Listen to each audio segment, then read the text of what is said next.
Tony D and Little Joan with Screenwriter's Rant on Guillermo del Toro's Cabinet of Curiosities. So, Guillermo's getting into the uh, Alfred Hitchcock Presents mode, which I think is a good place for him to be, right? I think this could be a hit for Netflix. Smash like and subscribe.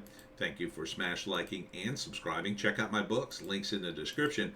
Comedy Horror in South Jersey. It's the Pineys, books 1 through 9. I will be on the OBG 70 podcast tonight at 8 p.m., so tune in for that if you want to hear me live.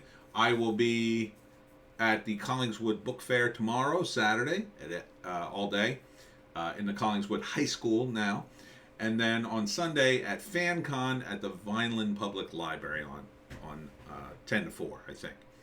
So, again, this is a horror anthology. 8 stories, 4 nights they're going to show them. And I can't think of his name, but he was the lead actor for Old Henry. He's in it. There's a lot of good actors in this. You got Rupert Grint. He's in it. There's a lot of big-name actors. Is that Crispin Glover? I think it was. So a lot of big-name actors in this thing. So you got a lot of talent doing essentially what amounts to short films. I know her. She's from, Garfunkel and Oates. Yeah, that's the name. It's a comedy duo. It's weird she's doing this, though. But, this is an actress thing. So that, each actor gets to be the star because it's short movies. And they look pretty high-end. I mean, the looks like they spent some money on this. So yeah, I mean I think this is a good place for Guillermo to be, right? He is kind of known for doing horror, not really horror, but more sort of horror adjacent stuff, but definitely kind of horror. I mean, this is a high-end Alfred Hitchcock Presents. At least that's what it's going for. Is it going to be good? I don't know. The Strain didn't really work for me. I think I watched the first episode and I just kind of went, what? There's a lot of moments where I felt like in The Strain, like people just wouldn't call out what was obviously a vampire situation. Like, I'm pretty sure this is a vampire. Like, I wanted one character to be like, that's a damn vampire. And like, it just never happened really in the episodes I saw. So I kind of like tuned out. But I hear good things about it after I tuned out, of course. But this would force Guillermo and the guys he's working with to tighten things up because you got to get to the point, right? I mean, if they're doing 8 episodes over 4 nights. Let's read the synopsis. Guillermo del Toro, the master of horror. Oh, now he's the master of horror. Presents a collection of unprecedented genre-defining stories that will challenge your traditional notions of horror. Well, that sounds ambitious. And look, he probably has the money to do it and the clout. Guillermo del Toro's Cabinet of Curiosities is an anthology of sinister stories told by some of today's most revered horror creators, including the directors of The Babadook. Ooh. Splice. Don't know that one. Mandy. I do know that one and many more. Unlock your fears with Guillermo del Toro's Cabinet of Curiosities. So this sounds great. It sounds really good. I think this could be a hit. Netflix finally doing something right. I mean, this is the kind of stuff they're thirsty for, especially this time of year. So good timing, getting the damn thing out in time for Halloween. So 8 episodes, 4 nights, all kinds of different titles and monsters. October 25th. Perfect. Well done, guys. These are all the names. See, they even got logos for every individual episode. The question is, can they sort of keep up this pace, right? Can they do, if they do this again, if they do a season 2 of this, will they be able to keep up this quality? Will they be able to get everybody in on it, get these great actors and directors and whatnot? I hope so. I would like to see, because people are hungry for this. They want a Tales from the Crypt, a Twilight Zone, or whatever, on a fairly regular basis. Yeah, certain times of year. You don't really want to watch this stuff during Christmas, more often than not. But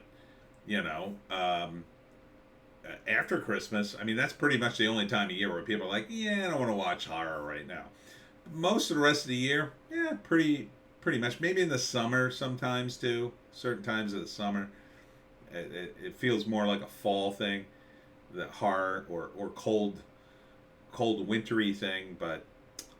Um, but other than that, more of the year than not, people like horror, or even not necessarily horror. Twilight Zone is kind of like, it's not always necessarily horror. It's like surprise. It's like, there's a great Twilight Zone that I always like, with a criminal who dies, and then he thinks he's in heaven because he gets everything he wants, but he quickly realizes that he went to the other place.